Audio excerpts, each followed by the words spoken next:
Bueno, empezamos la sesión de la tarde. Yo creo que va a ser una sesión súper interesante y, como digo, el tema de las infraestructuras verdes va a ser algo que año a año cada vez se va a ir hablando más y yo creo que tiene un gran potencial y futuro.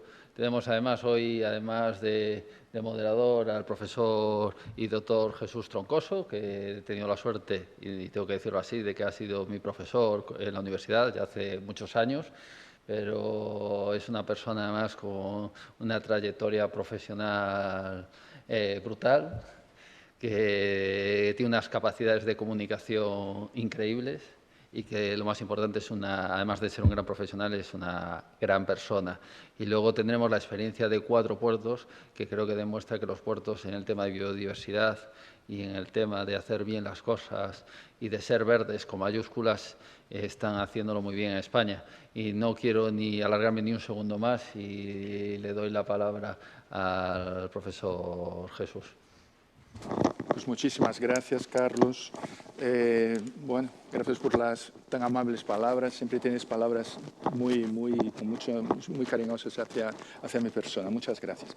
Bueno, pues primeramente yo quería agradecer a la Autoridad Portuaria de Vigo, a todo el personal de la Unidad de Medio Ambiente, de la Autoridad Portuaria, por esta invitación. Para mí es un placer inmenso poder estar aquí.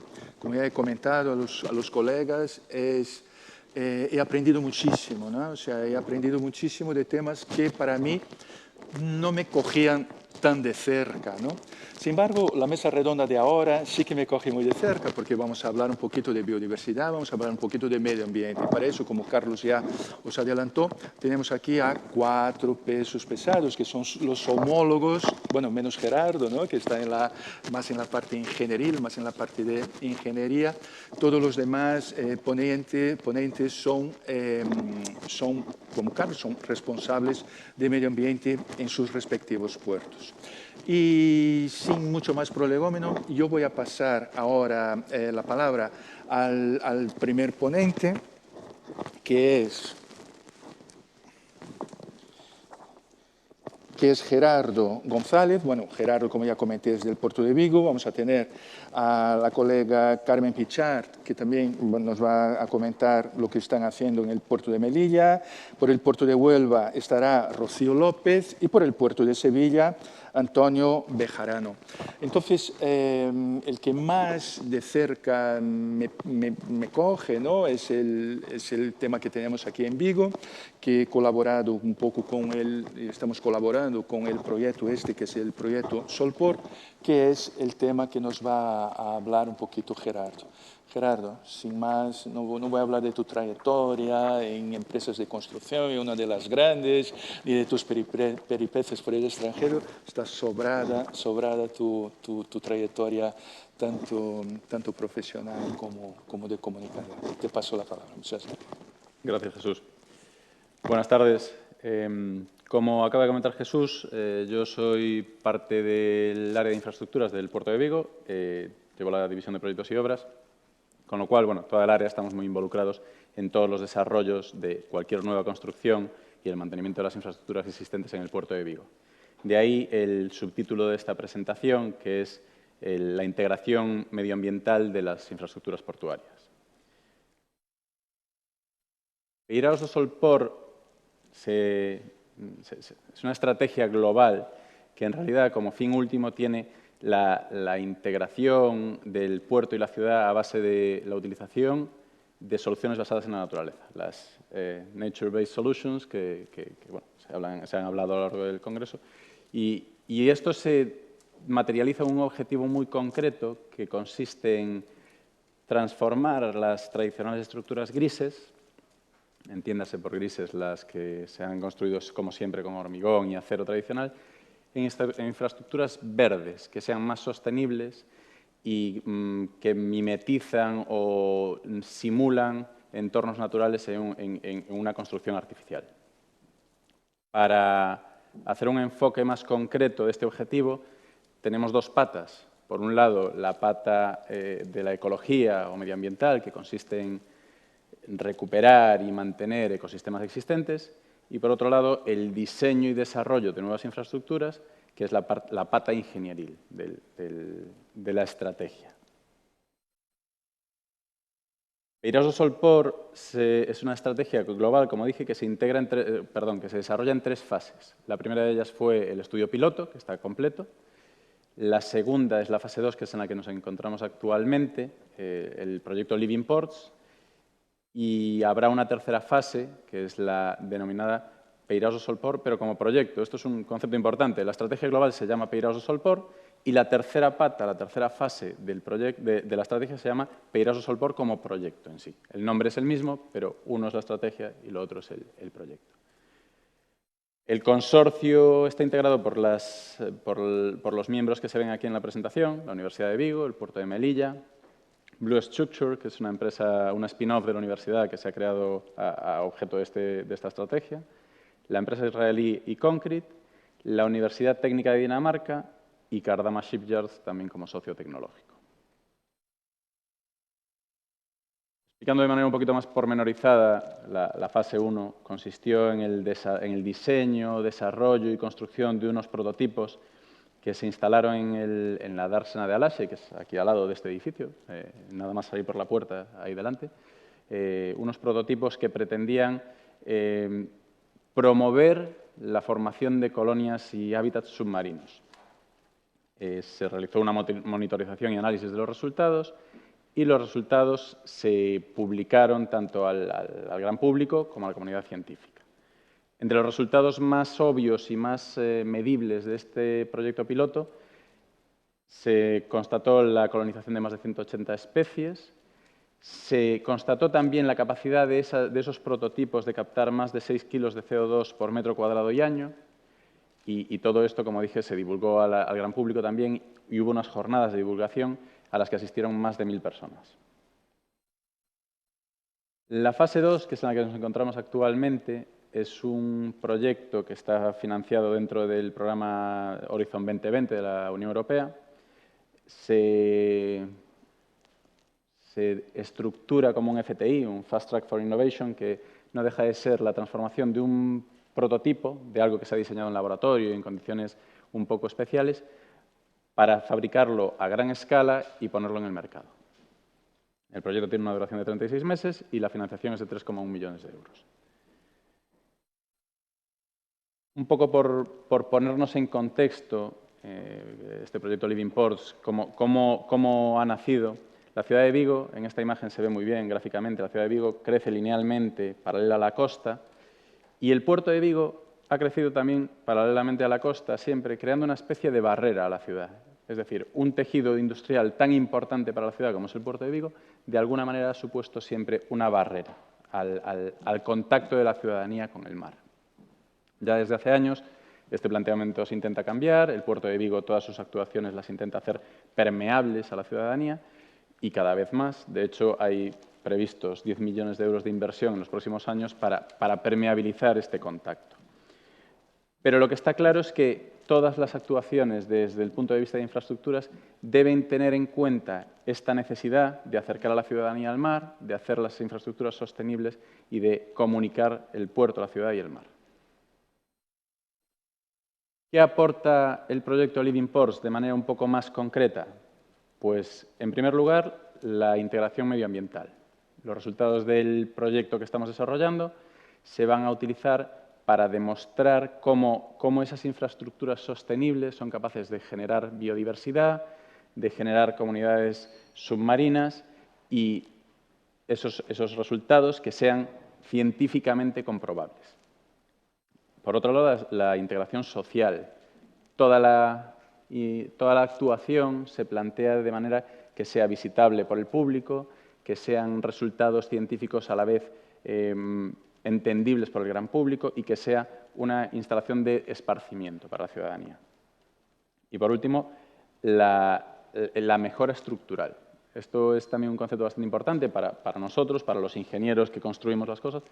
El proyecto pretende que la influencia o la acción de las comunidades bentónicas suponga un incremento de la resistencia de esas infraestructuras sumergidas, de manera que algo que, además de ser sostenible, se comporta mejor que un hormigón tradicional, por ejemplo.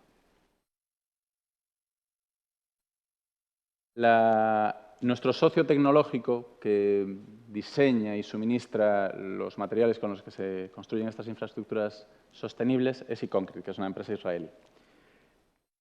Entre los resultados que ellos han comprobado en sus estudios de laboratorio y que ahora pretendemos pues verificar, está que todas las infraestructuras que se construyen con estos materiales son capaces de cumplir los estándares internacionales a nivel constructivo, como mínimo cumplirlos, si no superarlos. Disminuyen la penetración de cloruros, que es un mal endémico de las infraestructuras portuarias, sumergidas sobre todo. Disminuyen el mantenimiento porque esas comunidades bentónicas que se desarrollan actúan como una defensa frente a la erosión. Y, en última instancia, la consecuencia de todo esto es que las infraestructuras tienen una mayor durabilidad. Además, en cuanto al aspecto medioambiental de estos proyectos, nuestro socio ha verificado, sobre todo, y es muy llamativo, que se han duplicado las especies, es decir, se ha duplicado la biodiversidad en los ecosistemas en donde se han implantado estas infraestructuras, y que se ha llegado a septuplicar la capacidad de captación de CO2.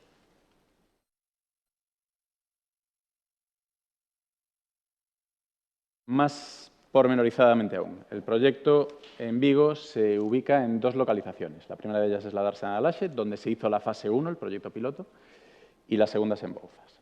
En cuanto a la Dársena de Alashe, esto es una infografía bastante gráfica de lo que vamos a hacer ahí. Se van a construir unos paneles, se llaman seawall panels, son unos paneles cuasi planos, con unas macrotexturas especiales que facilitan la fijación de vida marina, con unos hormigones la mezcla lleva un aporte de aditivos y áridos especiales que dan una microtextura que también facilita la creación de vida marina, creación y fijación de vida marina, y la captación de CO2. Esos paneles se van a fijar al paramento del muelle y también se va a crear un pequeño arrecife artificial con Armor Units, que es el nombre comercial que se le da a estas piezas, que son una especie de cubípodos con superficies intrincadas que también facilitan la creación de hábitats submarinos. Toda esta instalación se complementa con unas plataformas de observación, que serían unos pantalanes con una pasarela de acceso para que la gente pueda bajar y observarlo, y con un módulo central, que es un observatorio submarino, desarrollado por nuestro socio Cardama Shipyards, que no deja de ser un acuario invertido, es decir, una plataforma en donde entraríamos por un lado, bajaríamos unas escaleras y pasaríamos a estar sumergidos con unas grandes ventanales que permitan observar tanto los paneles como el propio arrecife artificial. Contamos aquí también, en toda esta instalación, contamos con el apoyo de Acuática Ingeniería, que es una ingeniería de Vigo especializada en infraestructuras marinas, para que coordine toda la información técnica proveniente de los diferentes miembros del consorcio.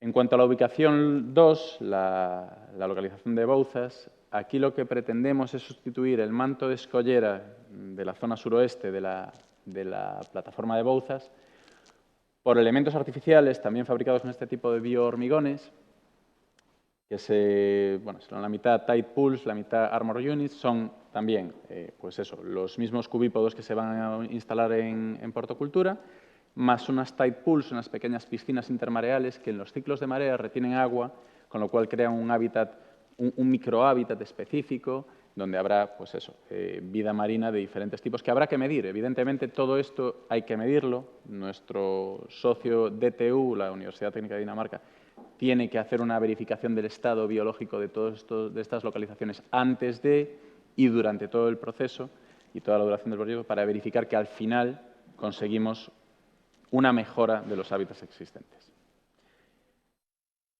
Aquí, además, también hay que considerar que la ubicación de esta escollera, bastante expuesta al oleaje y a las corrientes, es una ubicación complicada, con lo cual hay que verificar que el comportamiento estructural también es el deseado.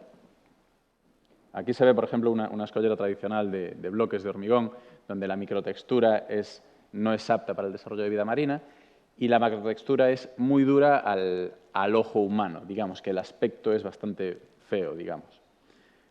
Y lo que se pretende es conseguir un aspecto similar a este, donde los cubípodos tienen esas pequeñas piscinas, ahí se generará vida y debería tener un comportamiento estructural similar a las soluciones tradicionales. Por último, me gustaría mencionar de manera muy rápida en qué consiste la fase 3 del proyecto Peiraos do Solpor, que se concibió como una gran infraestructura portuaria de esparcimiento, con una especie de muelles pilotados que se adentran en el mar, unas plataformas de conexión entre esas pasarelas y unos observatorios submarinos o flotantes similares a los de Living Ports en la zona de la dársena de Bouzas. Esto, bueno, fue una idea original, esto ahora está en fase de desarrollo, se está diseñando y digamos, produciendo soluciones adaptadas al entorno en el que se ubica, con una gran exposición al oleaje, al viento. Jesús, de hecho, está participando en este desarrollo y tiene mucha más información desde el punto de vista medioambiental de los condicionantes de este proyecto. Pero, en cualquier caso, sí que se tratará de un punto único para la observación de la vida marina y para el acercamiento de la ciudadanía al mar. La conclusión última es que cuanto más nos preocupemos en el día de hoy de desarrollar infraestructuras sostenibles y medioambientalmente más activas que las actuales, es más fácil que consigamos una mejor interacción del puerto y la ciudad y que el futuro de los puertos sea mucho más consistente. Gracias por la atención. Por favor.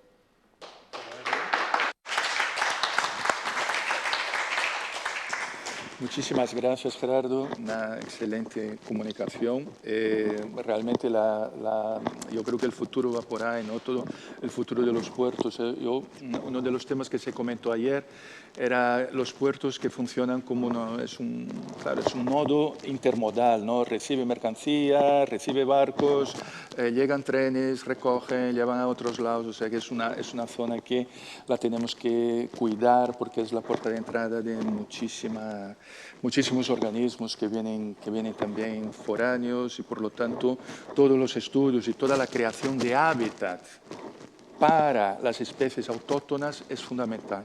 Porque eso ya, si queréis, después en el coloquio hablamos un poquito más. Bueno, pues yo ahora tengo el gran placer de pasar la palabra a Carmen Pitarch, del puerto de Melilla, que va a hablar sobre un proyecto de la convocatoria Life Seeker, y va a hablar de un molusco. Me toca muy de cerca también ese proyecto, porque yo hace poco estaba de presidente de la Sociedad Española de Malacología. La malacología es la ciencia que estudia los moluscos, que precisamente es la patela que nos va a comentar Carmen. La importancia de los puertos como zonas de reservorio de biodiversidad es muy importante, y especies que puedan estar en peligro pueden encontrar en los puertos un abrigo para poder exportar después sus genes y poder colonizar otras zonas. Carmen, sin más prolegómenos, te paso la palabra para que nos ilustres un poquito sobre el proyecto, ese precioso proyecto que tenéis ahí en Melilla.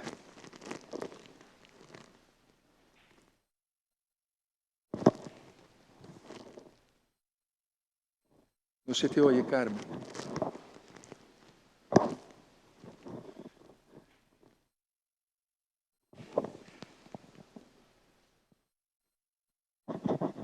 No.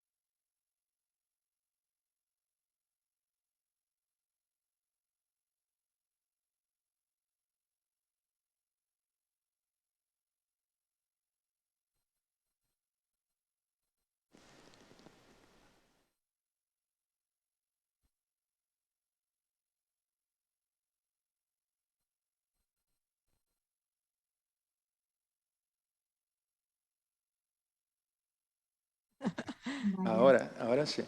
¿Ahora sí? Ahora sí, Carmen, adelante. Bueno, nada, continúo. Muchas gracias. Nada.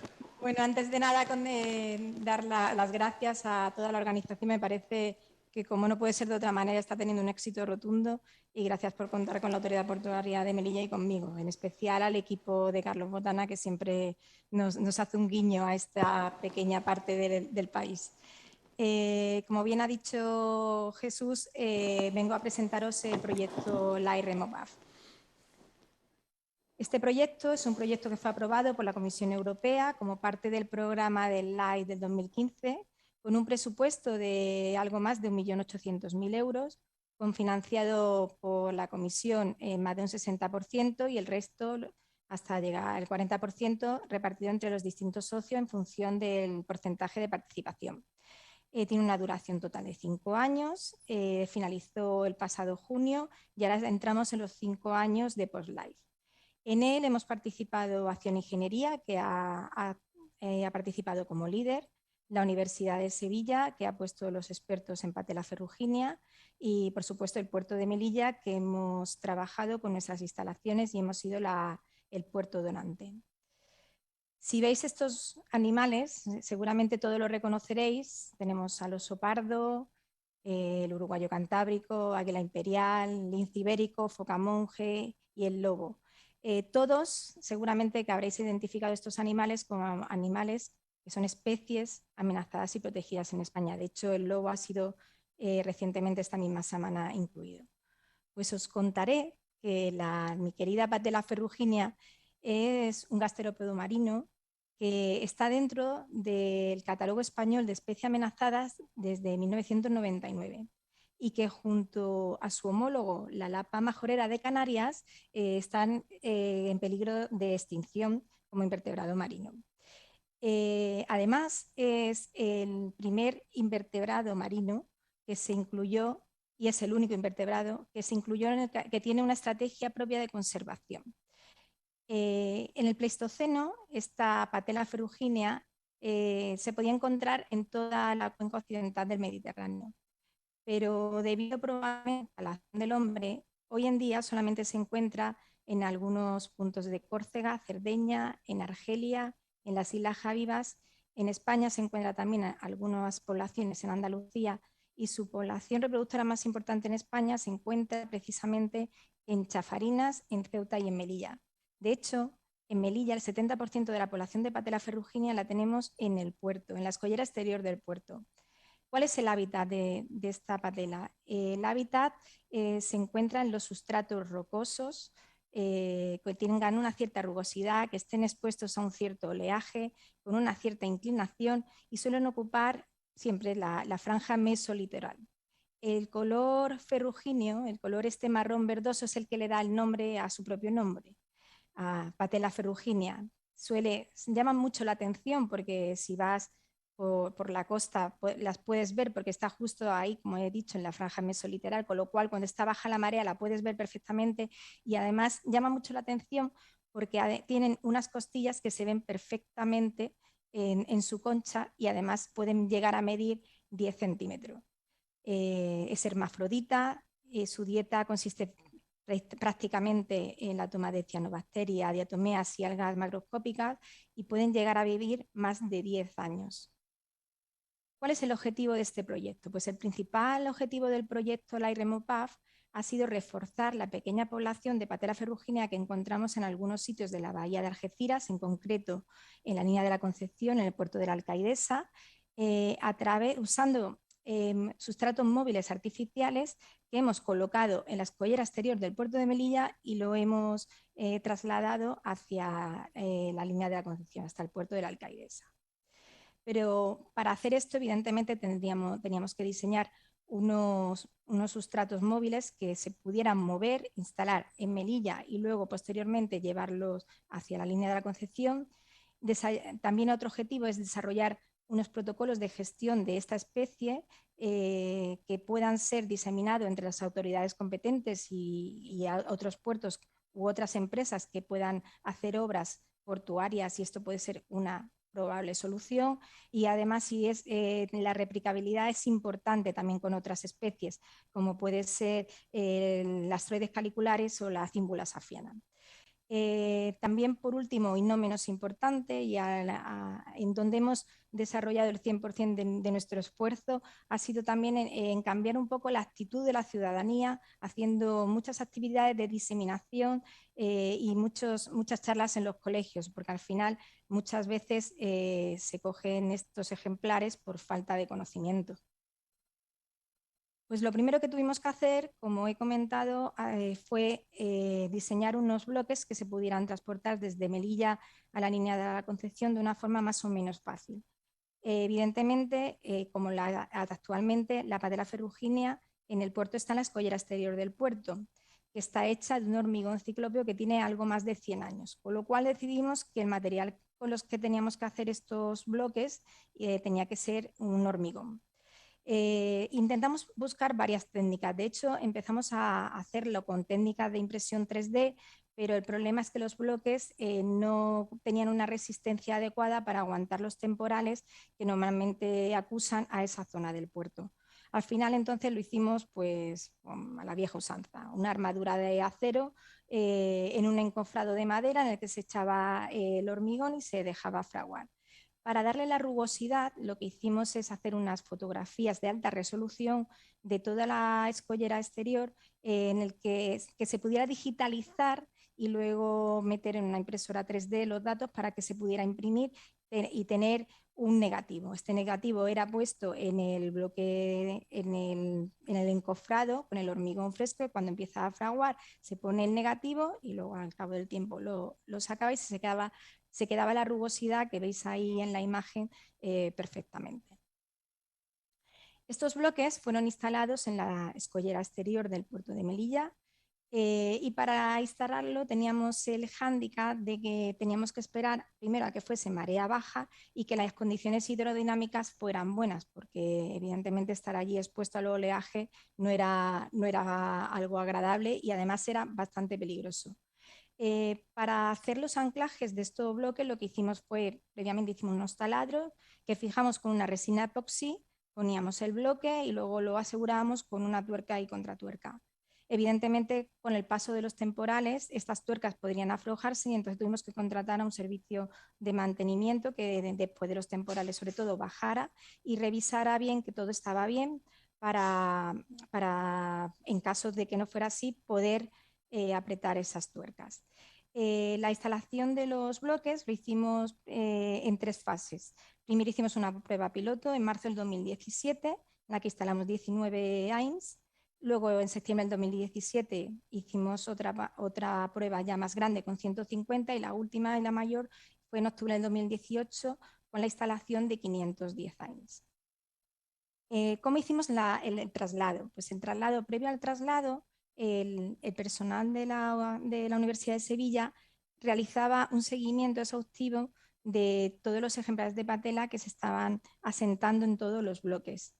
Entonces, de esa manera seleccionábamos más o menos el número de bloques que podíamos llevar. Esto es importante, el número de bloques, porque una vez que sabíamos el número de bloques, teníamos que pedir los permisos adecuados. ¿Por qué? Porque Melilla, para que lo sepáis, está fuera del territorio Schengen, entonces era como llevar una especie protegida de un país externo a la Unión Europea. Esto evidentemente dificultó mucho los permisos que tuvimos que realizar, pero bueno, satisfactoriamente lo hicimos así. Una vez que se seleccionaba el bloque, el día mismo del traslado, se sacaba el bloque y lo primero que hacíamos era tallar e identificar patela por patela para poder luego hacer un seguimiento adecuado a la hora que fuera trasladado a la línea de la Concepción. Luego estos bloques se metían en unos contenedores de tamaño adecuado y luego se tapaban con una toalla impregnada en agua de mar para poder mantener la humedad oportuna. Estudiamos varias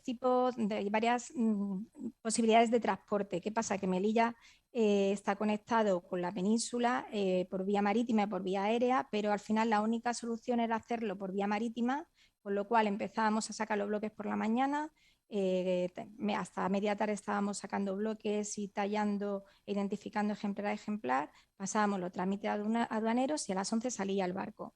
Una vez que el barco salía, Los contenedores iban dentro de un camión a 16 grados centígrados para guardar la temperatura y la humedad, y de ahí a Málaga. En Málaga tarda el trayecto más o menos 8 horas, y una vez que llegábamos a Málaga, pues el camión se iba pues, por carretera hacia Algeciras, y en Algeciras ya estaba todo preparado para poder anclar todos los bloques.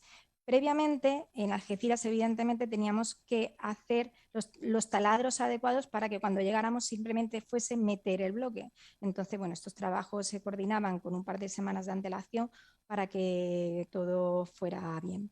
En total, Algeciras hemos llevado 125 bloques con un total de 71 ejemplar juvenil y 117 adulto, que hace un total de 190 ejemplares.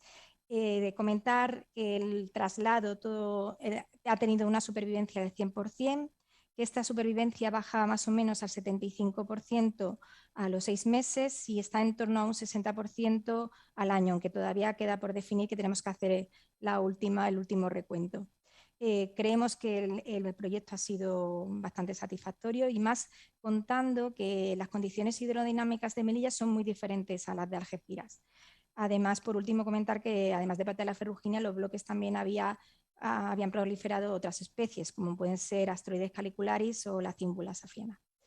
Y bueno, espero no haberos aburrido mucho. Muchísimas gracias y estoy a vuestra disposición para lo que consideréis. Muchas gracias.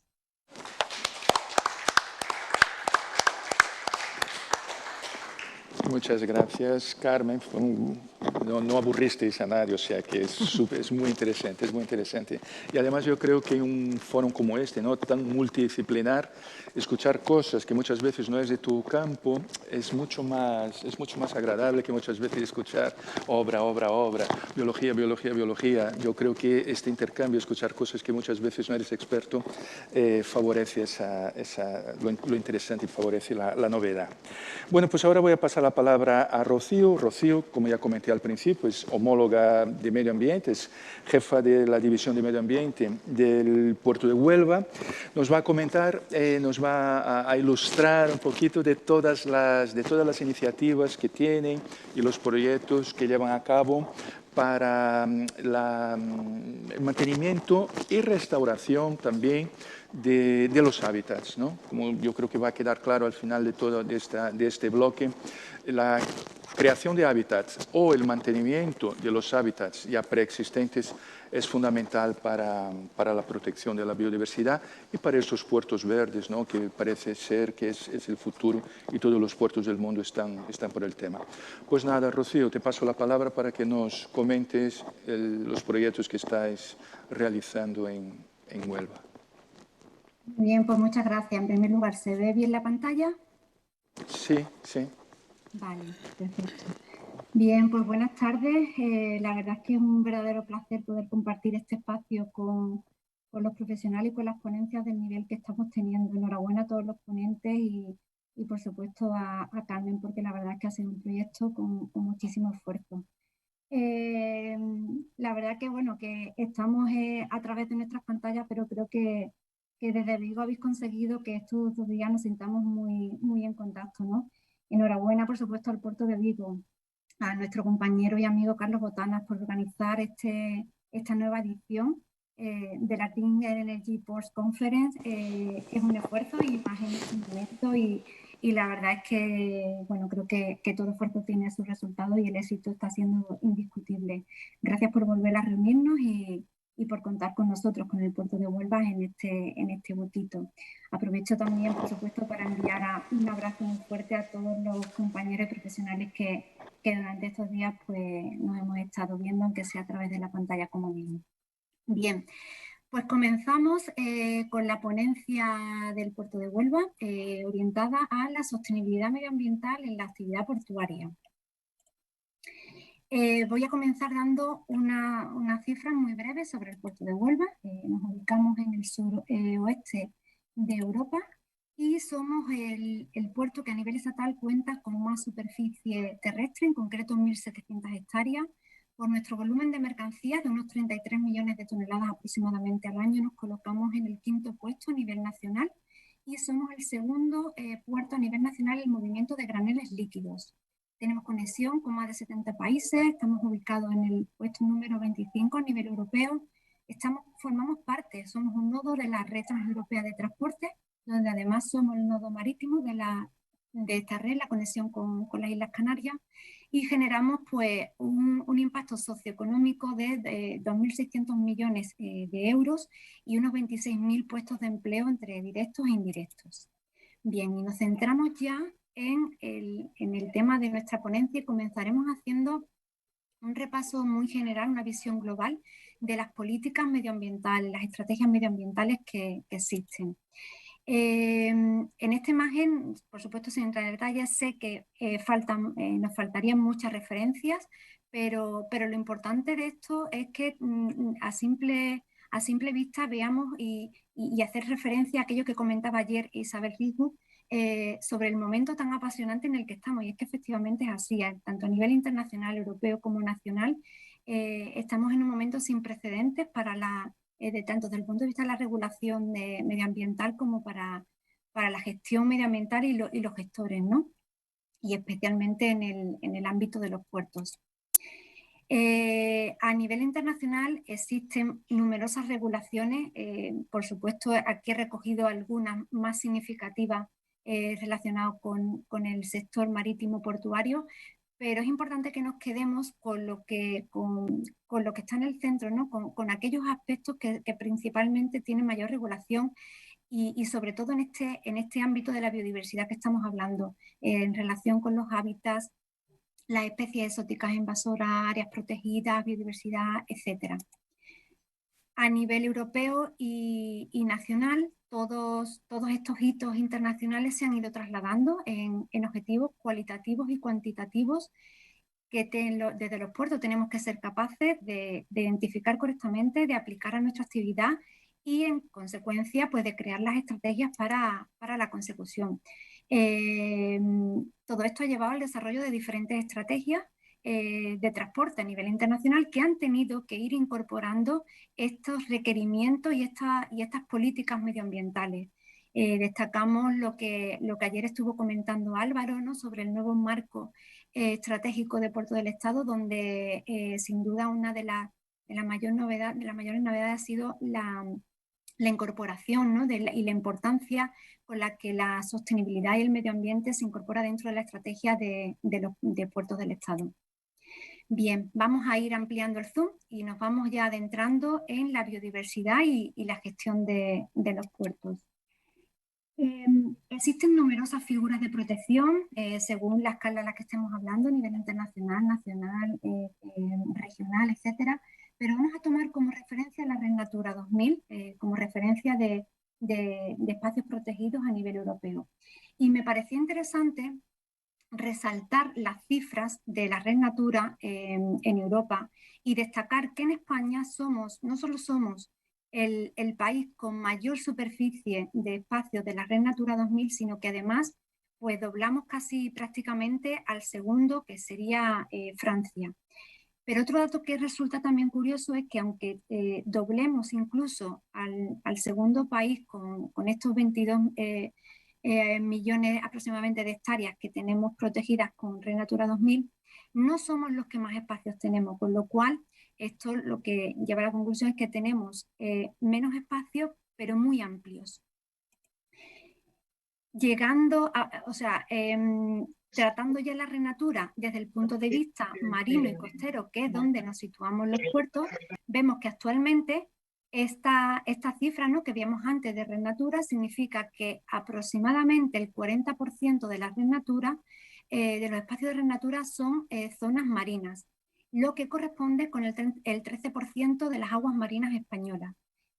Sin embargo, esta cifra aún es baja para el objetivo que se tiene planteado para 2030, que es alcanzar un 30% de las aguas marinas protegidas.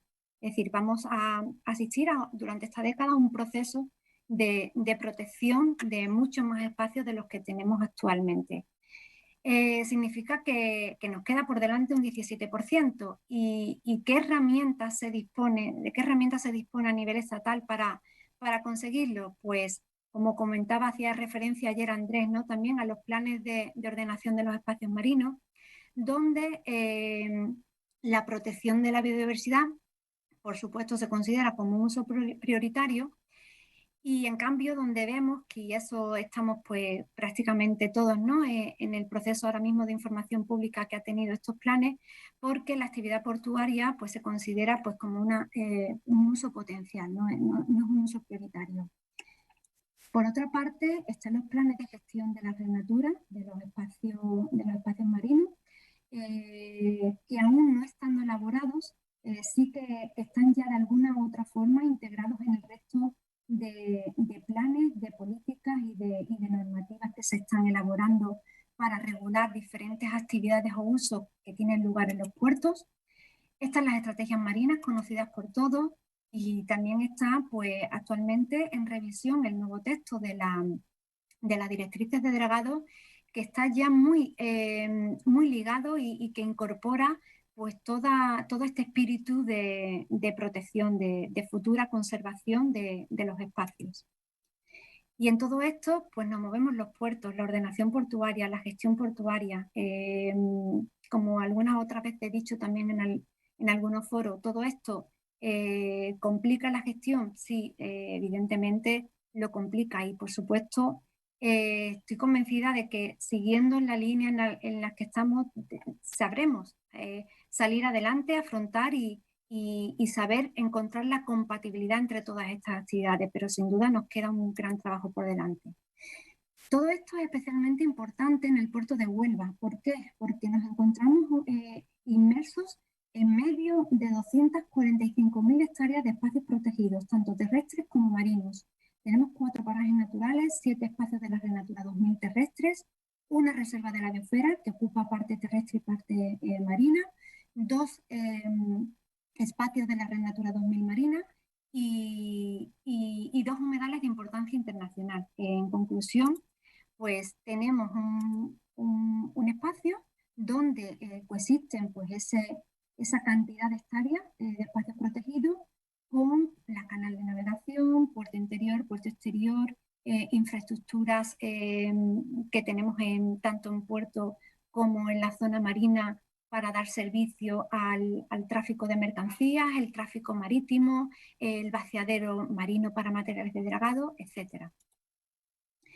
Todo esto se tiene que incorporar lógicamente en el día a día de nuestros proyectos, y para ello nos resulta de vital importancia asumir la filosofía que desde PIAN nos trasladan, que es la del Working with Nature.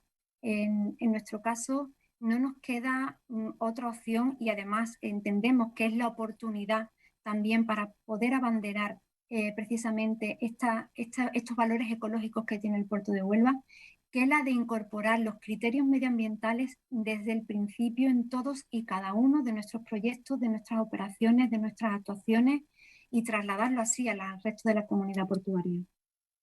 Bien, pues ¿cómo se está abordando todo esto en el puerto de Huelva? Pues, Rocío, a veces se te va el sonido. ¿Sí? Sí, a ver si... ¿Se me oye bien? Se oye un poquito mal a veces. ¿Se me oye? ¿Se me oye? Un poco ronco, pero bueno. A ver. Ahora bien. Ahora ¿Se me bien. oye? Bien. Ahora mejor voy a quitar los cascos, porque puede que sea alguna conexión. Ahora, muy bien ahora. Vale, pues evidentemente esto se aborda trabajando día a día por buscar el equilibrio entre espacios pasivos medioambientales que teníamos, el equilibrio entre una gestión de materiales de dragados que tenemos y gran parte de ellos con contaminación, el equilibrio para que puedan seguir conviviendo toda la actividad portuaria con las más de 245.000 hectáreas de espacios protegidos, con la normativa medioambiental, con las demandas, por supuesto, de crecimiento de la actividad industrial y logística, pero también con las demandas que nos hace la sociedad. Y todo esto, pues lógicamente, se hace a base de inversiones, destacando que en las últimas décadas hemos destinado más de 100 millones de euros en materia de sostenibilidad ambiental, abarcando todo tipo de proyectos y, por supuesto, de biodiversidad, que serán los que ahora nos centremos. Bien, y en esta línea de biodiversidad, ¿cuáles son nuestras principales líneas de actuación? Pues como os podéis imaginar, nuestra principal preocupación prácticamente a diario es precisamente el promover y proteger estos espacios para que no solamente no se pierdan valores ecológicos, sino que además se puedan potenciar. Hemos colaborado con las administraciones en diferentes proyectos para conseguir la integración de estos espacios y, por supuesto, esa coexistencia, ¿no?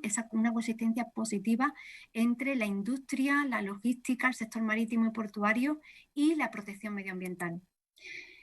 Otra de las líneas de actuación que tenemos están destinadas a la restauración ambiental. En este sentido hemos llevado a cabo diversos proyectos de restauración, pero especialmente el más ambicioso fue el que llevamos a cabo a lo largo de 4 kilómetros en una de las márgenes de nuestra ría, y consistió en devolver a una zona de marisma completamente deteriorada debido a unos usos industriales antiguos, pues unas funciones ecológicas que conseguimos a base de introducir la especie autóctona espartina marítima, que fuimos plantando y que con el paso de los años ha ido creciendo y creando pues verdaderas praderas de espartina donde anteriormente solamente teníamos pues, fangos desnudos y completamente desprovistos de vegetación.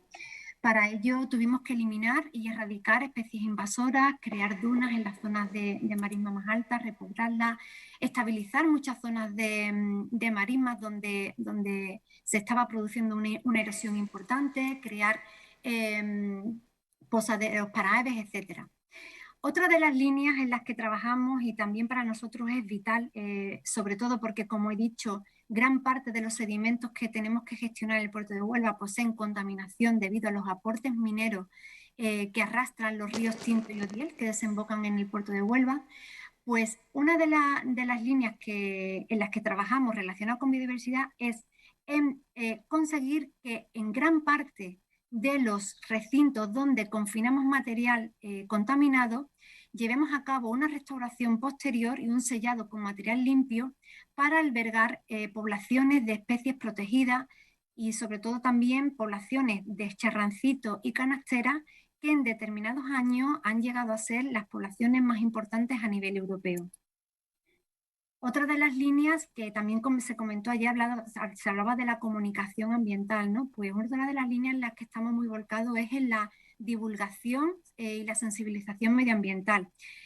Como comentaba ayer Jordi y Raúl, creo, recordar, no es sencillo, la comunicación ambiental es un proceso de muchos años, se va consiguiendo poco a poco y además hay que actuar en diferentes ámbitos. Nosotros, por un lado, aprovechamos todos aquellos espacios para crear itinerarios de información ambiental mediante paneles, etcétera, pero también realizamos labores que están incluidas dentro de nuestros proyectos para incluir actuaciones con voluntariado ambiental. Por otra parte, hemos creado ciclos de jornadas específicos orientados tanto a colectivos de escolares como talleres de educación infantil, jornadas para familias, jornadas orientadas al deporte y la interpretación ambiental, jornadas para universitarios, salidas de campo, etc. También hemos editado diferentes materiales de divulgación, destacando la guía de aves, la lámina de aves. Para estos proyectos muy importante ha sido la colaboración con Save Wildlife como referencia, ¿no? en este ámbito de la conservación de las aves. Y por supuesto todo esto en paralelo tiene que ir asociado a una divulgación científica, a generar conocimiento, a publicar en revistas especializadas, congresos, etcétera. Todo esto es lo que va a dar soporte y credibilidad a lo que se está haciendo en los puertos. Otra de las líneas y en las que hemos destinado también bastante parte de la inversión ha sido a fomentar las buenas prácticas y diferentes proyectos en las empresas de la comunidad portuaria. No solo a través de las bonificaciones medioambientales, a las que hemos destinado en los últimos años aproximadamente 4,5 millones de euros, sino también a poner en valor aquellas buenas prácticas que se llevan a cabo en las empresas que muchas veces he desconocido, como fue con la guía de buenas prácticas que editamos hace ya 2 años, pero también proyectos tan importantísimos como en el que estamos actualmente, que es el Hub Logístico del Frío, que es un proyecto que consiste en aprovechar todo el frío que se libera en la planta de regasificación de Enagás para transportarlo y llevarlo a unas naves donde se almacenarán productos que requieren de una temperatura controlada, principalmente fruta y verdura, para su expedición a través del puerto de Huelva. Este proyecto pionero, estoy segura de que va a tener réplica en muchos otros entornos portuarios que cuentan con plantas regasificadoras, y supone desde el punto de vista ya no solo de emisiones, sino de economía circular, etcétera, en la apuesta por la sostenibilidad. ¿Y cuáles son los principales resultados, ¿no?, que hemos tenido de estas líneas, estas principales líneas? Porque no tampoco daba tiempo para entrar demasiado. Pues bueno, en primer lugar, estamos muy satisfechos por lo primero, que creo que es la base, recuperar las funciones ecológicas y diversificar los hábitats. Conseguir esto donde anteriormente solamente teníamos fangos, pues es todo un éxito. Esto a su vez ha dado lugar a que podamos añadir valores ecológicos a todos los espacios protegidos que tenemos en nuestro entorno, y que proliferen diferentes especies y que ocupan estos espacios. Por supuesto, esto ha redundado muy positivamente en 3 poblaciones de aves protegidas que tenemos en el entorno, que como son la del flamenco, espátulas y el águila pescadora.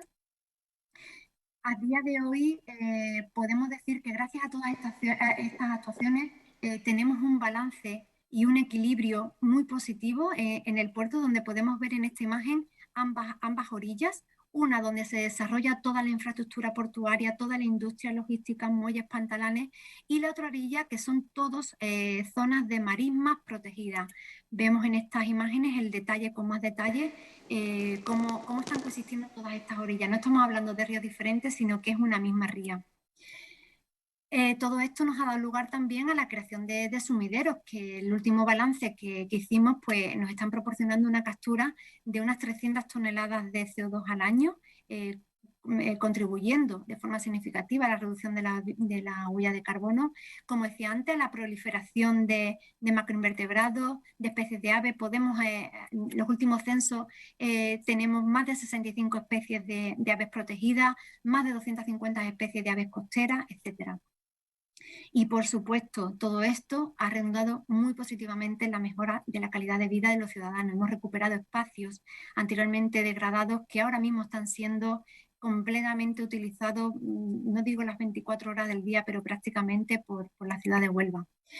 Y un tema muy importante, nos ha ayudado a facilitar la colaboración entre administraciones, a mejorar nuestra imagen institucional, pero también a nivel técnico, cosa que es muy importante, especialmente en el momento en el que nos encontramos, donde estamos metidos prácticamente en todos los planes de ordenación y de gestión desde el punto de vista medioambiental que lleva a cabo tanto por parte del Ministerio como de los organismos regionales. Bien, y vamos ya a las conclusiones. Pues como principal conclusión, creo que es importante tener en cuenta que los puertos no son unas infraestructuras aisladas, formamos parte de cadenas logísticas, pero también formamos parte de un territorio, y cualquier consideración fuera de esa visión global es errónea. Los puertos tienen que saber ser entendidos desde un punto de vista global, tanto en su gestión como en lo que de forma inversa tiene, ¿no?, en la relación con los demás. Los puertos contribuimos significativamente al cumplimiento de los objetivos medioambientales globales, teniendo en cuenta además que potenciamos el transporte de mercancías vía marítima, por la que soporta aproximadamente el 90% del movimiento de mercancías a nivel mundial, pero también potenciamos el transporte vía ferroviaria. Por tanto, no pueden ser siempre mirados desde el punto de vista del impacto a nivel local, como muchas veces se nos mira, ¿no?, que se pone en la lupa y se pierde esa contribución a una mejora medioambiental global. Los puertos españoles creo que hemos desplegado un gran papel en materia de sostenibilidad, pero creo que todavía nos queda mucho para no solamente demostrar lo que hemos conseguido, sino conseguir un posicionamiento y una credibilidad en el resto de foros. Quizás arrastramos una imagen de hace décadas, donde además, bueno, pues tampoco existían muchas regulaciones ambientales, pero se ha hecho un esfuerzo muy importante en los últimos años, y creo que debemos seguir trabajando para precisamente mostrarlo, ¿no? y ponerlo en valor. Por otra parte, me parece importante destacar el hecho, y ahora que tanto nos preocupa la compatibilidad de usos, ¿no? y de actividades con la conservación ambiental, la compatibilidad de uso no viene de las restricciones, no es fruto de unas restricciones. La compatibilidad de uso es fruto de lo que venimos haciendo durante muchísimos años. La actividad portuaria no nos ha cambiado de pronto, venimos operando y somos conscientes desde hace muchísimos años del entorno en el que nos movemos.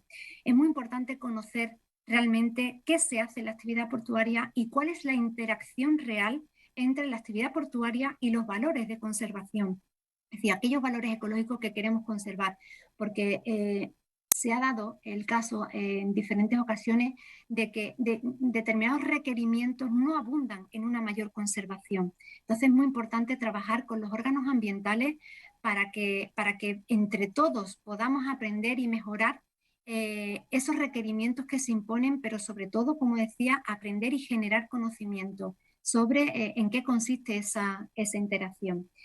Y bueno, pues los espacios protegidos, creemos, en el puerto de Huelva al menos estamos convencidos y siempre ha sido así, creemos que es una oportunidad para el crecimiento, para un crecimiento sostenible. Tenemos muchísimas empresas precisamente que abanderan también esa idea como nosotros y una comunidad portuaria que así lo apoya.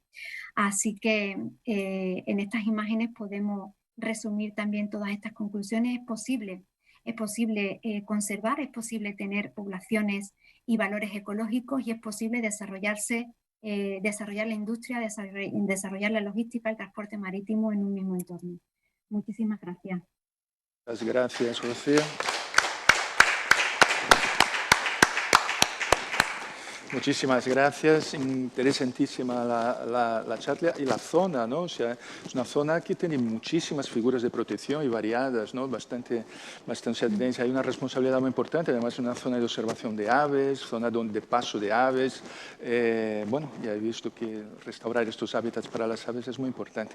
Bueno, pues pasamos la palabra entonces ahora a Antonio Bejarano, que es el jefe de división de medio ambiente, pero del puerto de Sevilla. El puerto de Sevilla tiene la particularidad que está un poquito más hacia adentro, por lo tanto eso conlleva una serie de otros problemas de dragados, de restauración de hábitat, de reaprovechamiento de todo ese material, que yo creo que es por donde va un poquito la próxima intervención. Antonio, por favor. Bueno. Buenas tardes. En primer lugar, pues unirme a las palabras de Carmen y de Rocío en el agradecimiento del Puerto de Vigo, en especial a Carlos por lo que es esta invitación que nos ha hecho al Puerto de Sevilla para que podamos un poco haceros partícipes de un proyecto que tenemos ahora mismo en marcha. No es un proyecto que hayamos terminado, ni mucho menos.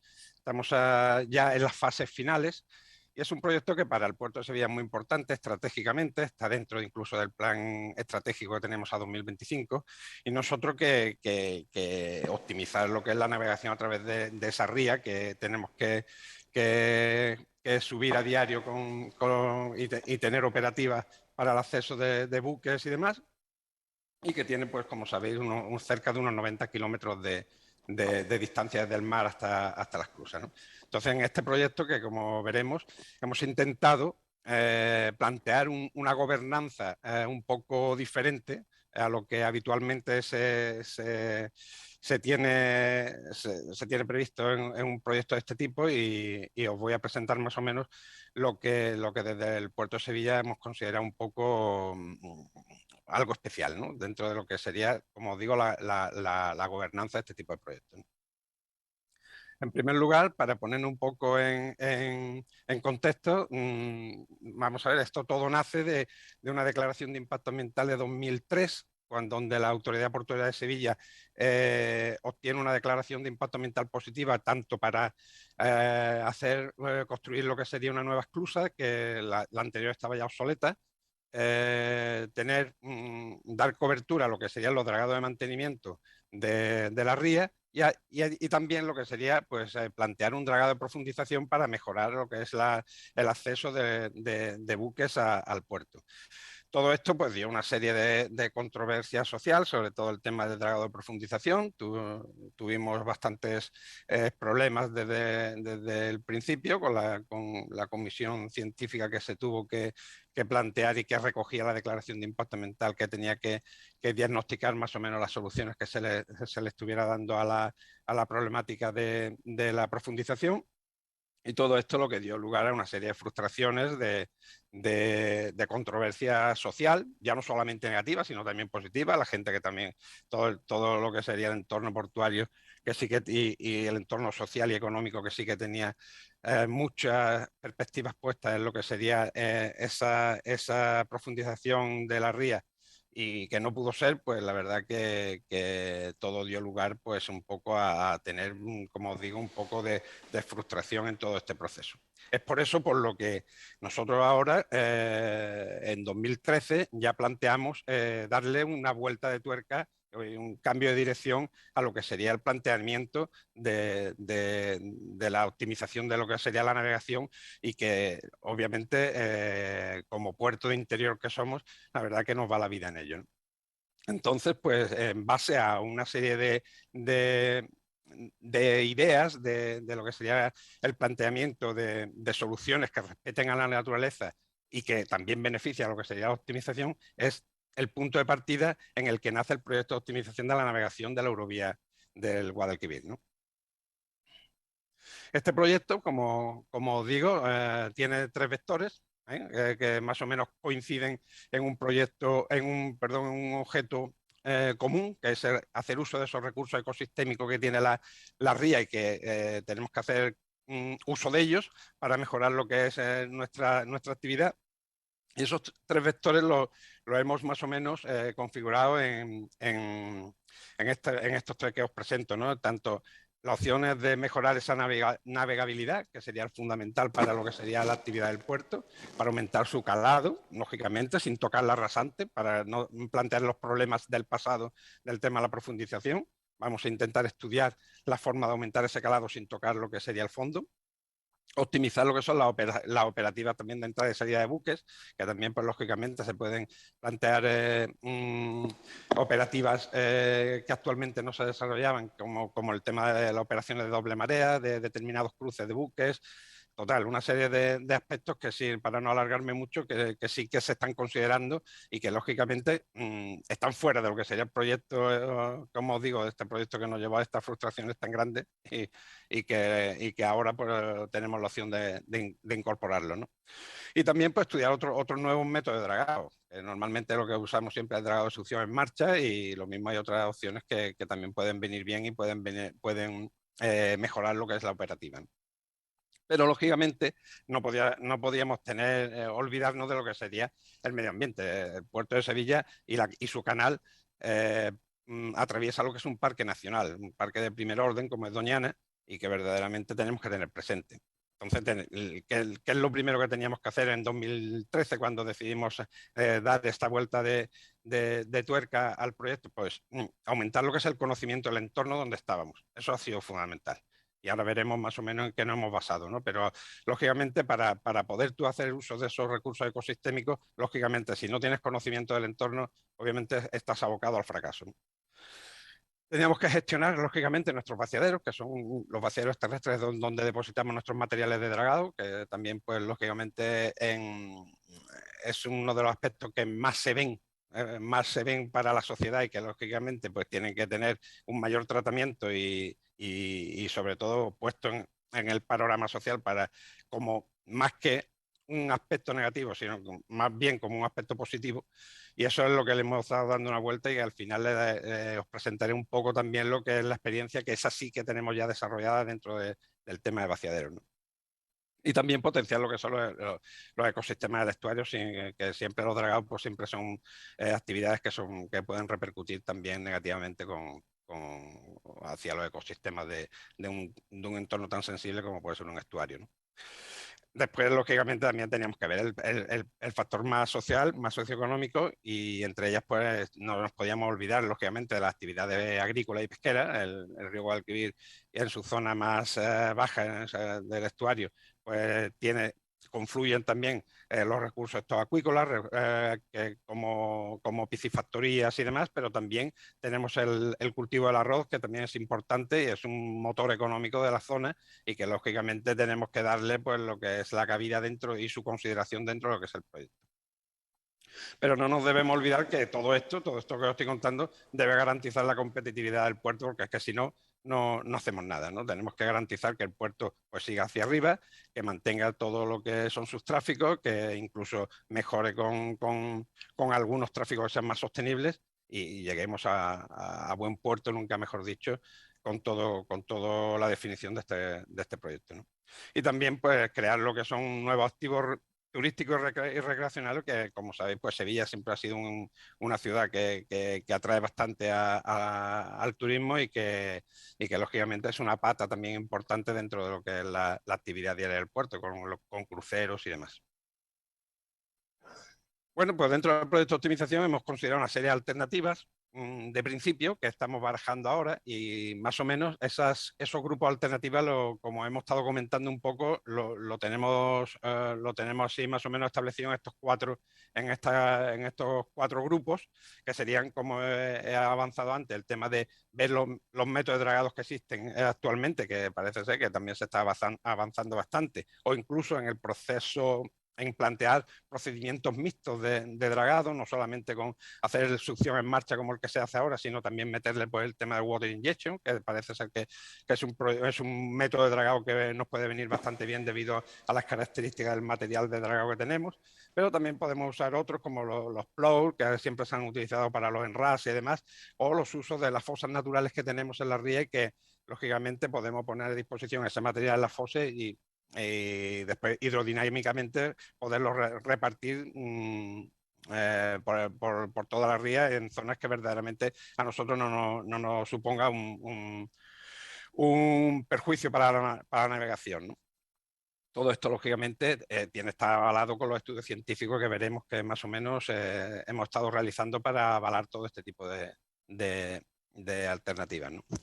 Lógicamente también el tema de la gestión del material, eso es un problema. Nosotros tenemos que gestionar todo este tipo de material debido, en primer lugar, porque son residuos, y como residuos pues, la normativa solamente nos deja 2 años para poder valorizarlo y tenemos que darle algún tipo de uso productivo, cosa que si bien las arenas sí que lo tienen, los fangos son difíciles de colocar. Entonces, antes sí que se utilizaba mucho para la industria cerámica, ahora que desde que cayó el ladrillo ya, pues el tema se vuelve un poco más complicado. Por otro lado también, pues lógicamente tenemos que ver el tema de las acciones dirigidas a la optimización de la navegación, como os comentaba, los fondeos intermedios, esto que queremos hacer para optimizar lo que es el uso de la marea. Sabéis que nosotros los barcos pues lo subimos dentro de la ola de la onda de marea, los montamos en la desembocadura, en esa onda de marea, y aprovechando esa onda lo llevamos hasta Sevilla para aumentar lo que es el calado. Eso también es trabajar con la naturaleza, trabajamos con la luna, entre comillas, ¿no? Trabajamos con ese influjo lunar para poder mejorar nuestra operativa, ¿no?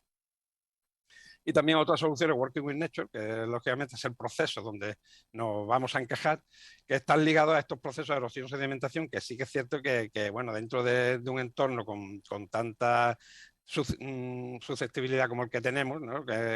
donde tenemos a grupos ecologistas, grupos sociales y demás, todo siempre muy en pie de guerra, entre comillas, por el tema de la conservación del cauce, la conservación de lo que es Doñana y demás, pues lógicamente este tipo de soluciones sí que las vamos a tener muy presentes. Pues el calendario que os comentaba de la aplicación del calendario Working with Nature, que es el nuevo concepto, la nueva gobernanza que le estamos dando a este proyecto de optimización de la navegación, es el que veis aquí, ¿no? Es más o menos, al 2013, como os decía, le dimos una pensada al proyecto y empezamos a establecer otro tipo de objetivos diferentes a los que teníamos en el proyecto de 2003, perdón. Por otro lado, sí que es cierto que teníamos que conocer bastante bien el entorno, por eso hicimos un convenio con la autoridad portuaria, lógicamente, junto a la Universidad de Sevilla y el Acuario de Sevilla, que es donde tenemos una serie de instalaciones, tenemos acuarios y demás para, mediante entornos controlados y demás, pues modelizar algún tipo de afección a determinada ictiofauna, sobre todo por el tema de la turbidez y demás. Hemos abierto un proceso participativo para incorporar a todos los sectores implicados, todos los stakeholders dentro de lo que es la definición del proyecto. Esto no es nada nuevo, o sea, esto sí que ahora, tanto que se habla ahora de Working with Nature, que se incorpora todo este tipo de nueva gobernanza y demás, sí que es cierto que ya en la primera directiva europea del 85, donde ya se evaluaban las repercusiones ambientales de los proyectos y planes y programas, ya se ponía uno de sus artículos que verdaderamente sería de mucho interés incorporar a los sectores implicados dentro de lo que sería la definición del proyecto en las primeras tomas de decisiones, no siempre al final como lo tenemos establecido en la normativa actual, ¿no? Que ya tienes el proyecto totalmente definido, ya lo tienes lanzado dentro de todo el trámite medioambiental y llega el momento final donde te dicen, bueno, venga, alegaciones, y ya siempre son alegaciones que para maquillar, para hacer algún tipo de modificación muy puntual al proyecto, pero nunca definirlo desde el origen, como yo creo que las directivas antiguas, primeras, primigenias de Europa, así que nos marcaban y que ahora se está poniendo un poco más en boga con esto del Working with Nature. Y después, a posteriores, ya en el proceso donde estamos es en el diseño y las propuestas iniciales en beneficio de la navegabilidad y, lógicamente, en la naturaleza, con estas relaciones win-win que estamos buscando y que creemos que están dando bastante buenos resultados. Este es el proceso de 2013 a 2021 para lo que sería el conocimiento del entorno donde nos movemos. Como veis, tenemos a varias universidades. Está la Universidad de Sevilla, de Huelva, la Universidad de Málaga, la Universidad de Cádiz y el CSIC. ¿Vale? Entonces, en todos ellos, pues la Universidad de Sevilla se ha ocupado más del plancton, del ictioplancton, de los recursos pesqueros, el bentos y todo lo relacionado con los ecosistemas del estuario.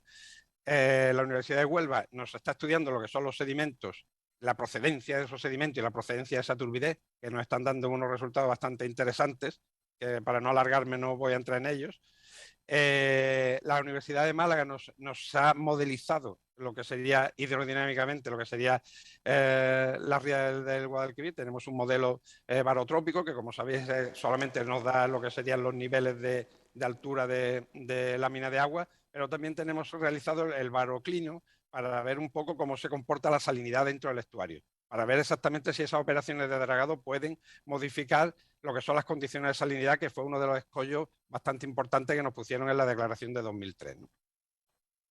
Y por último, el CSIC, hemos diseñado ese protocolo de manejo integral de los vaciaderos terrestres que ha dado lugar al Premio Medio Ambiente, nos han dado el Premio Medio Ambiente de Andalucía en 2020 y adicionalmente ya a principios de 2021 sí que nos ha llegado el certificado Working with Nature PIAN, con lo cual esta actividad, que la veremos muy esbozada al final de la presentación, la verdad que no solamente sí que es cierto que ha dado muy buenos resultados, sino que nos están avalando tanto en los reconocimientos, en este caso autonómicos, dentro de lo que sería estos premios de Andalucía, sino que también dentro del PIAN, que yo entiendo que ya sí que esa es una dirección mucho más metida en lo que serían puertos y demás.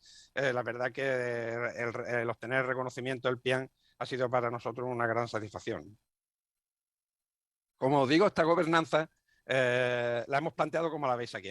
Parece ser es muy simple, pero que la verdad que tiene bastantes dolores de cabeza en ese sentido. ¿no? Hemos integrado la comunidad de stakeholders en 5 mesas sectoriales, que nos estamos reuniendo periódicamente con ellas. Hemos metido, por un lado, a lo que serían las administraciones públicas, que lógicamente tienen mucho que decir en todo el proceso. Hemos metido, por otro lado, la mesa sectorial de regantes y el sector agrícola, que como os decía, que con el tema del sector del arroz es bastante importante en el Bajo Guadalquivir y lo tenemos que tener muy presentes. Por otro lado, tenemos también al sector acuícola y pesquero. Tenemos, lógicamente, en la desembocadura del Guadalquivir, tenemos una reserva de pesca, con lo cual es una zona con la cual interaccionamos bastante y que tenemos que tener también muy presente. Y en las márgenes también tenemos lo que sería el desarrollo acuícola, ¿no? Que también pues, es un desarrollo acuícola muy sostenible, de bajo impacto, con lo cual es una actividad que también es digna de conservar, ¿no? Por otro lado, tenemos todo el sector de conservacionistas, ecologistas, todas esas entidades locales, regionales, incluso nacionales, que se han querido incorporar a lo que es la definición de este proyecto de optimización de la navegación. Y por otro lado, también tenemos lo que sería el sector ya más logístico, el sector que se beneficia directamente de la presencia del puerto, ¿no? Y toda su comunidad portuaria, que también lo hemos metido en lo que sería una mesa sectorial aparte, ¿no? Para que también puedan ellos estar implicados en lo que sería la definición de todo esto, ¿no? Y todo esto, pues lógicamente se ha generado también lo que sería un comité científico-técnico con las universidades que habéis visto ahí y algunas que se han querido incorporar adicionalmente a otros centros y grupos de investigación y demás, que lo que van a estudiar es la viabilidad de todas las medidas y todo lo que se hable en las mesas sectoriales y que podamos poner en solfa dentro de nuestro proyecto. Entonces ellos, una vez que esas medidas se vayan incorporando a lo que sería la batería de medidas del proyecto, incorporadas en el proyecto, lógicamente pues tendrán que darle esa viabilidad, ver si verdaderamente podemos hacerla de manera que repercuta positivamente en el ecosistema o si verdaderamente podemos hacer uso de algún recurso ecosistémico que no se ha tenido en cuenta y podemos incorporarlo dentro del proyecto para cumplir con algunos de los objetivos que tenemos planteados. Aquí veis más o menos pues, lo que sería lo que nos queda, ¿no? Estamos ahora, como es avanzado con el tema de las mesas sectoriales y el comité científico, que ya estamos avanzando bastante, tenemos reuniones cada 2 o 3 meses y ya se está avanzando en lo que es la problemática y esos aspectos de mejora del proyecto que en principio pues, nosotros teníamos definido a nivel solamente de objetivos. Eso está dando a esas oportunidades win-win, esas oportunidades de gana el puerto, gana la naturaleza, esas medidas que se están avalando por el Comité Científico Técnico y que están dando bastante buen resultado y que dará lugar a esa proposición de soluciones que verdaderamente formarán parte del estudio de impacto ambiental. ¿Vale? Que se verá, pues, lógicamente, dentro del proceso de evaluación de impacto ambiental, pues el análisis y el estudio de su viabilidad y se materializarán las propuestas que se incorporen dentro de lo que sería el proyecto y del proyecto de optimización y el estudio de impacto ambiental. Que como veremos, algunas de esas propuestas ya se han materializado y es la que os voy a comentar a continuación, ¿no? Es el tema precisamente de estos nuevos humedales para las aves que hemos realizado en los vaciaderos terrestres ligados a lo que serían las operaciones de mantenimiento del calado, ¿no? Que como os decía, ha dado lugar al Premio Medio Ambiente Andalucía, ha dado lugar a ese reconocimiento del PIAN, que la verdad que nos ha puesto un poco en solfa en todo este tipo de aspectos. Incluso estamos nominados también, entre comillas, para la próxima conferencia que será en Sudáfrica para acceder a lo que será el premio internacional. A ver, estamos ahí colocados y a ver si ande winner y salimos el Puerto de Sevilla premiado con esto.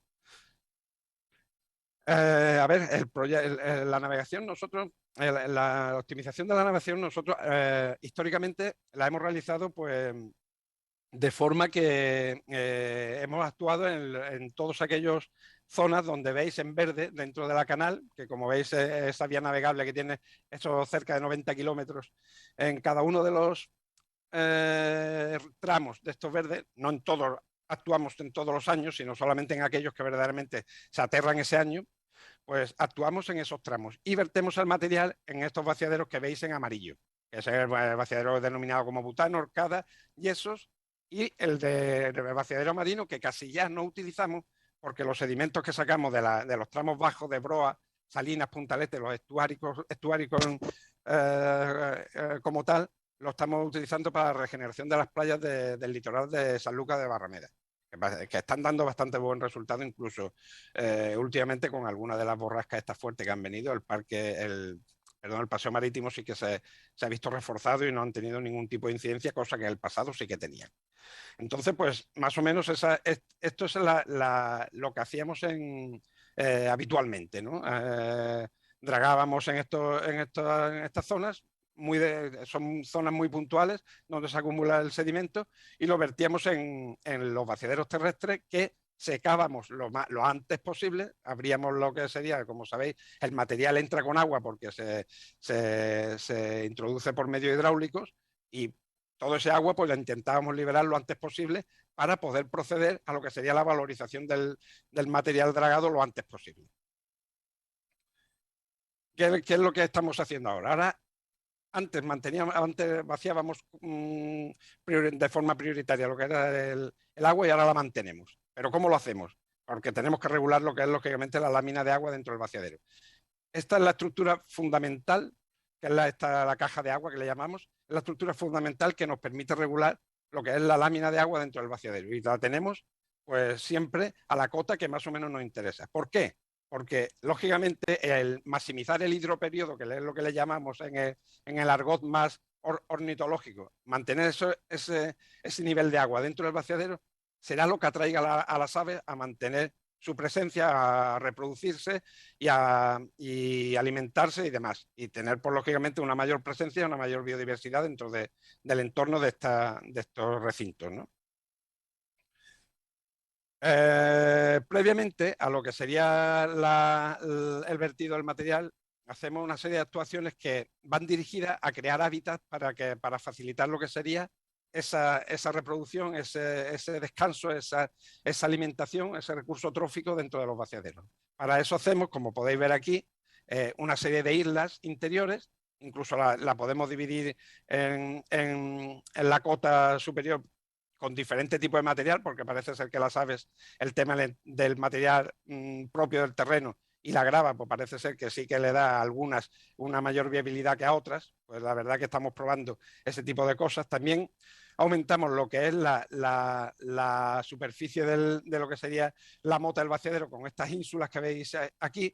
Y también planteamos una serie de paramentos verticales porque la verdad que aparte de lo que serían las aves acuáticas que nos están llegando, vimos que había otro tipo de aves como el abejaruco europeo, incluso el avión zapador, el martín pescador.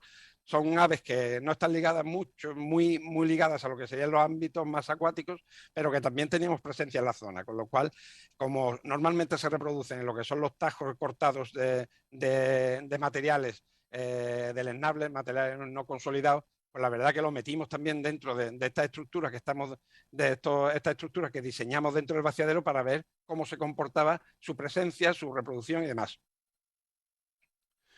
¿Qué hemos obtenido? Para ser muy rápido, pues, y no alargarme ya mucho, que creo que estoy fuera ya de tiempo.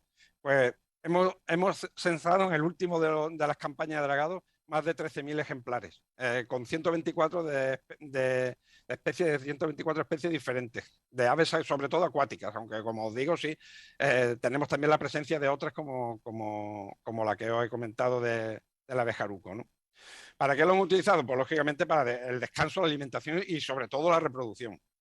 Las especies que hemos tenido allí, ¿cuáles han sido las especies objetivo? Pues hemos tenido especies con algún tipo de protección y de grado de amenaza, como sería el porrón pardo, la cerceta pardilla, la focha muruna, garcilla cangrejera, todas ellas están en peligro de extinción. Pero también hemos tenido la presencia del águila pescadora, que está en un estado menor, pero también la tenemos catalogada como vulnerable, y la cigüeñuela y la boceta, el chorlitero grande, la focha, como una serie de especies que no están amenazadas, pero que también aumentan lo que es la biodiversidad de esta zona. Por otro lado, también hemos detectado que hemos generado hábitats, porque la verdad que las especies que se están asentando dentro del vaciadero, pues la verdad que son especies que utilizan el hábitat de diferentes formas. O sea, son especies que las podemos tener en zonas muy someras o zonas que verdaderamente tienen mayor profundidad o en zonas que tienen mayor cobertura vegetal. Entonces, hemos generado diferentes tipos de hábitats y lo que ha hecho atraer a diferentes tipos de especies. Es por eso por lo que eso de encontrar las 124 especies diferentes dentro de un vaciadero, la verdad que ha sido un logro bastante importante, ¿no? Las condiciones de reproducción, como os comentaba, las favorables la genera lo que sería la presencia del agua. El agua es un atractivo fundamental para las aves, y mientras que haya agua, pues las aves van a estar presentes, ya sea alimentándose y sobre todo en temas de reproducción. En esta campaña precisamente fueron 3 los periodos de puestas con viabilidad también en los pollos que se han obtenido en esta campaña de dragado, ¿no? Y también hemos tenido un comportamiento como trófico también diferencial, tanto diferenciando lo que sería el comportamiento de las aves en aguas someras como en aguas profundas, que es lo que nos ha dado también, lógicamente, a esa biodiversidad tan importante que hemos detectado en lo que son los vaciaderos. Y por último, el tema de la etología reproductiva, como lógicamente en las zonas de la isla que le dejamos vegetación, las fochas y las anátidas son las que hicieron uso de ellas, pero aquellas que no tenían vegetación, que son especies que son nidífugas, que son especies que en el momento que nacen salen del nido y se van y no tienen ninguna querencia a permanecer en lo que son los alrededores del nido, pues la verdad esas islas que no tienen esa vegetación pues son mejores para que tengan divisado lo que son depredadores y demás, y las especies que anidan en esa zona, la verdad que son diferentes, ¿no? Y lo que os comentaba del hidroperiodo, o sea, cuanto más presencia de agua, mayor aumenta mayor lo que es el periodo de la nidificación. Y las amenazas pues son las lógicas, ¿no? Los depredadores domésticos, que por eso hicimos lo que son las islas, para desconectarlas de lo que es la mota perimetral, porque allí pues el tema de zorros, perros y demás, sí que es cierto que daban al traste con lo que serían las puestas. Los accesos no controlados también, que lógicamente son espacios abiertos y las personas y los vehículos pueden tener acceso, y la verdad que pueden generar algún tipo de incidencia en lo que es la reproducción. Y las líneas eléctricas, además, que sí que es cierto que tendremos que ver la manera de eliminarlas, porque la verdad que está generando algún tipo de incidencia puntual en algún tipo Hola, de... Antonio.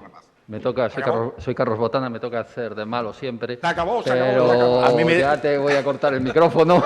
A mí me dolía muchísimo tener que cortar tanto a ti como a Rocío, porque es muy interesante. Ahora, va en detrimento de las preguntas. Yo lo siento muchísimo. Yo tenía varias, no las voy a poder hacer. No. Parece que hay una que sí que queréis que la hagan, que está la gente, ¿no? Hay una del chat que queremos hacer, sí. Y ya pasamos a la clausura.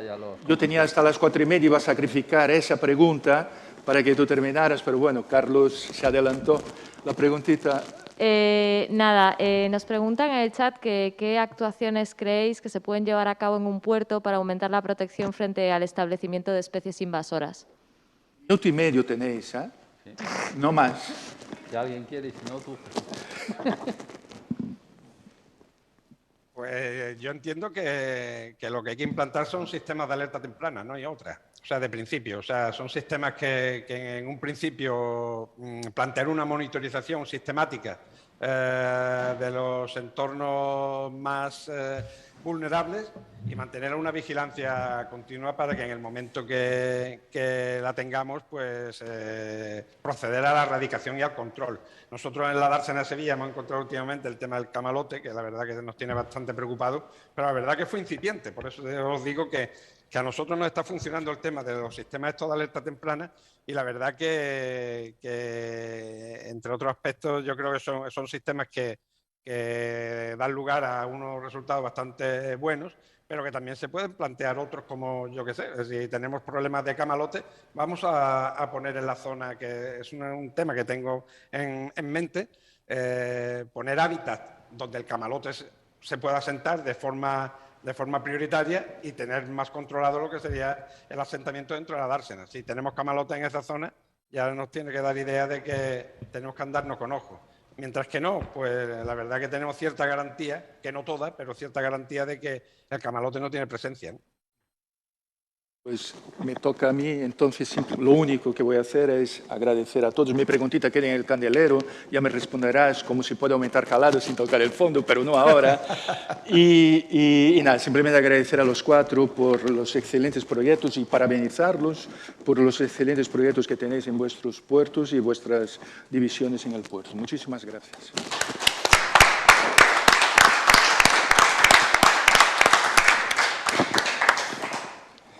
Carlos. Sí, bueno, muchas gracias a todos. Yo creo que ha sido muy interesante y muy aprovechadas e intensas la jornada y daba para hablar mucho más. Vamos a proceder a la clausura con unas conclusiones de lo que ha sido todos estos 2 días de intenso debate y, bueno, van a subir pues a la mesa la presidenta de Puertos de Galicia, Susana Lenguas Gil, y el presidente del puerto, Jesús Vázquez Almuiña, para proceder a la clausura y conclusiones de lo que ha sido esta jornada.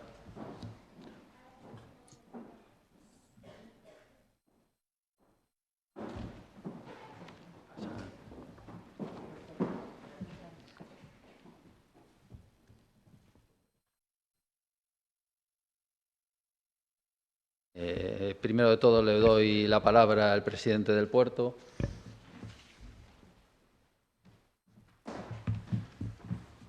Buenas tardes. Pues nada, igual que estuve en la inauguración, les dije que pasaron unas muy buenas jornadas. Ya tengo las conclusiones, bueno, un resumen de conclusiones, lógicamente habrá un informe más completo, pero esperando que haya sido de interés, yo creo que sí. Y despedimos igual en estas instalaciones con un día también magnífico, aquí al lado de la ría. Doña Susana Lenguas Gil, presidenta de Puertos de Galicia, ponentes, participantes, medios de comunicación, a todos, muchísimas gracias, como digo, por estar aquí, estas jornadas de la 4ª edición de Green Energy Ports. Y un año más estamos orgullosos del resultado. Más de 300 participantes procedentes de diferentes continentes han estado estos 2 días intercambiando conocimientos y experiencias. El nivel profesional de los participantes, así como las reflexiones alcanzadas, hacen de esta conferencia bianual una referencia internacional. Los puertos son, como se ha comenzado a lo largo de estos días, un hub dinamizador del desarrollo sostenible de los territorios marino-costeros. Puertos verdes, puertos vivos, como apuntaba uno de los ponentes. Como denominador común se ha mostrado que la batalla contra el cambio climático es el reto indiscutible que todos tenemos por delante. El cambio climático es irreversible y la lucha para frenarlo ya no es una opción, es una responsabilidad de todos. Debemos comprometernos a trabajar juntos, Administración, sector privado, sociedad civil y el mundo académico. La colaboración público-privada es el camino para promover la transformación y promover el transporte con energías renovables.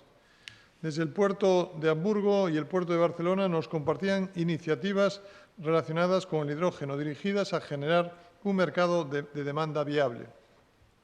Por otro lado, el puerto italiano de Civitavecchia apuntaba que estamos pasando de los combustibles fósiles a los renovables, pero el gran reto es el almacenamiento de la energía, donde el hidrógeno verde pueda ser importante, pero necesita aún de maduración, como pasó hace años con la energía solar.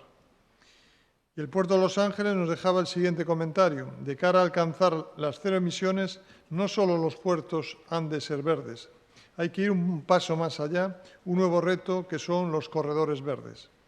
Así, todos estamos de acuerdo en que las energías alternativas se posicionan como una realidad con la que nos comprometemos. En el puerto de Santander y en Plataforma Oceánica de Canarias se ha estado testando diferentes prototipos de eólica marina.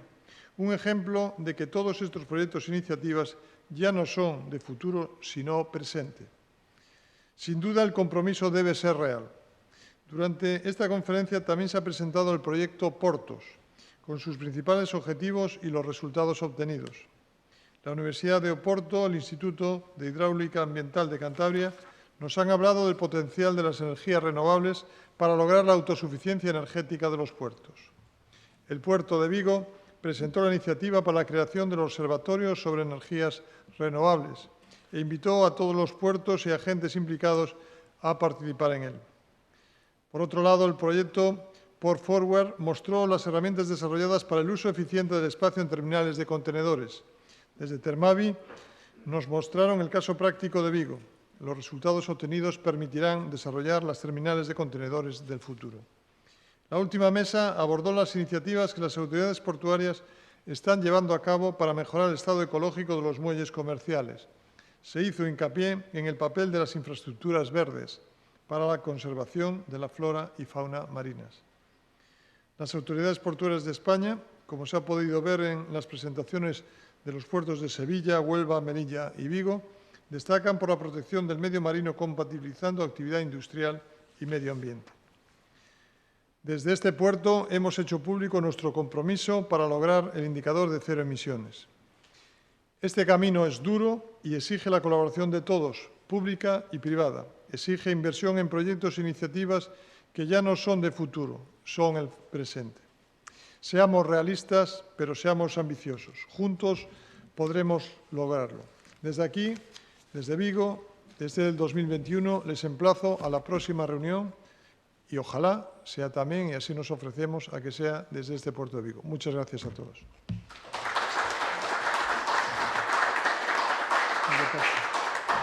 Y doy paso, ya para cerrar esta cuarta conferencia, a la presidenta de Puertos de Galicia, Susana Lenguas. Muchas gracias.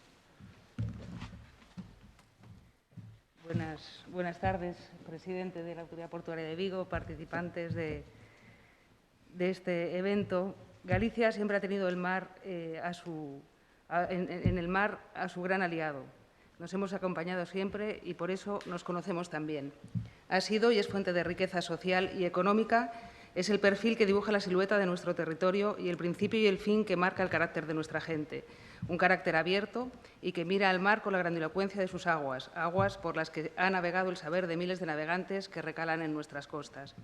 Riqueza, carácter y saber, tres características que definen a Galicia, a su comunidad y a sus puertos. Puertos entendidos como espacio de vidas comunitarios, lugares de encuentro social y de intercambio comercial, puertos entendidos como infraestructuras prioritarias para el desarrollo de las localidades en las que se asientan, puertos que por su actividad deben estar siempre a la vanguardia.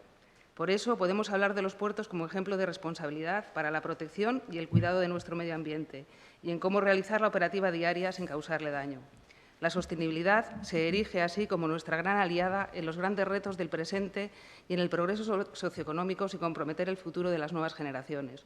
Un reto global que marca nuestro tiempo y que afrontamos como la oportunidad de hacer lo mismo de siempre, pero de forma diferente, cada vez mejor, más cuidada. Un reto que la Unión Europea bautizó como crecimiento azul y que puso en el centro a los puertos como referente de sostenibilidad. Hoy este reto se enmarca en este cuarto encuentro en el que seguir analizando los usos de nuestros puertos de una forma más sostenible, más responsable. Un encuentro, el foro más apropiado para que Galicia pueda dar cuenta de la travesía navegada. El programa ha estado repleto de voces autorizadas, de las que aprender mucho y de las que tomar buena nota, experiencias que, sin duda, se han engrandecido al ser compartidas. Una cita que nos deja en la conciencia una lección que ya quedó patente en las 3 ediciones anteriores. Buscar hacer nuestros puertos más sostenibles es una responsabilidad, pero también una oportunidad. Una oportunidad a la que Vigo ha sabido sacar partido, especialmente desde 2016, en que la Consellería del Mar y la Autoridad Portuaria se unieron en la implantación de la estrategia Blue Growth. Es por eso que debemos ensalzar al puerto de Vigo, nuestro anfitrión nuevamente, como el escenario perfecto para la celebración de este foro y como líder de la Estrategia de Crecimiento Azul Europea, un trabajo que está sirviendo de modelo para los otros puertos, puertos conectados, innovadores, verdes e inclusivos. Destacar varias iniciativas incluidas dentro del denominado Plan Blue Growth, como los proyectos Lonja 4.0 y Puerto 4.0, que sientan las bases de lo que serán las rulas y dársenas del futuro o el presente, el futuro muy cercano o el presente ya mismo, ¿no? También su apuesta por repensar los combustibles como el suministro del gas natural licuado. Ejemplos de cómo en Galicia contribuimos a desarrollar un ecosistema portuario más inteligente, ecológico y responsable que repercutirá en el futuro de esta actividad.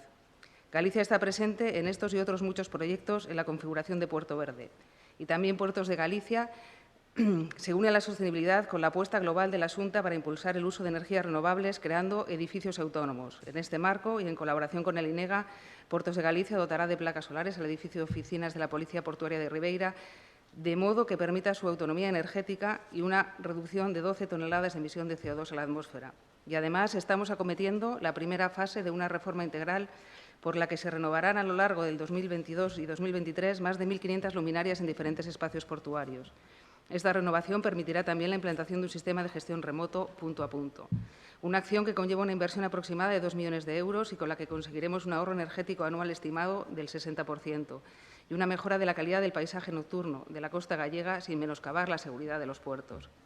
Oportunidad y responsabilidad, como decía, para alinearnos con la estrategia de alcanzar el nivel cero del Green Deal, fijado para 2050. Oportunidad y responsabilidad para cumplir compromisos y para adelantarnos a estos objetivos. La sostenibilidad ha dejado de ser una filosofía. Es hoy un modo de hacer y gestionar intrínseco en nuestra misión, visión y valores. Solo con la puesta en común de esta forma de hacer y gestionar seremos capaces de lograr que las fuentes de las que bebe la actividad de nuestras instalaciones sean energías sostenibles. El trabajo conjunto de todos los sectores, como el que se ha realizado en esta conferencia, es garantía de éxito, más allá de su claro valor para la economía, las comunidades locales y el conjunto de los puertos europeos. Trabajo que ha reforzado la estrategia que se está siguiendo en Galicia y que ha convertido nuestra voluntad permanente en una contribución constante al engrandecimiento del proyecto europeo vinculado al mar y los puertos. Es nuestra forma de ser más Galicia dentro de una gran Europa. Por todo ello, comparto la filosofía que inspira esta cita y me siento orgullosa de que Galicia la haya acogido una vez más. Entre todos, seguiremos construyendo este puerto verde del futuro para asumir nuestra responsabilidad y abrir nuevas oportunidades. Muchas gracias.